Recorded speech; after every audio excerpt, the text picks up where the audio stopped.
ఆయన జనములను మనకు లోపరుస్తాడు అనే మాట అక్కడ రాయబడింది. దేవునికి ఉద్దేశం అదే కదా. ఆయన యొక్క ఆలోచన మొదటి నుండి అదే. తన ప్రజలు ఎల్లప్పుడూ విజయం సాధించేవారుగా ఉండాలని, లోపరుచుకోవాలని. అంటే లోపరుచుకోవడం అంటే ఇది మరొక అర్థం కాదు, కానీ జయించువారుగా ఉండాలని దేవునికి ఆలోచన. ఆదాము హవ్వలను దేవుడు కలుగు చేసి ఏదేను తోటలో వారిని ఉంచాడు.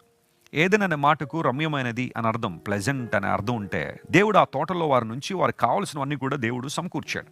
ఏది కావాలంటే దేవుడు వారికి అది సమకూర్చాడు. వారి జీవనానికి కావలసిన సమస్తాన్ని దేవుడే సిద్ధపరిచి వారికి ఇచ్చాడు.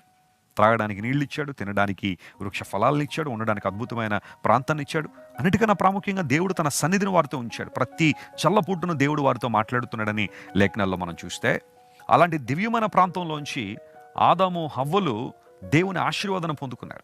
దేవుడు వారిని ఆశీర్వదించి ఏమన్నాడంటే, మీరు ఫలించండి, మీరు అభివృద్ధి పొందండి, భూమిని నిండించి దాన్ని లోపరుచుకోండి అన్నాడు.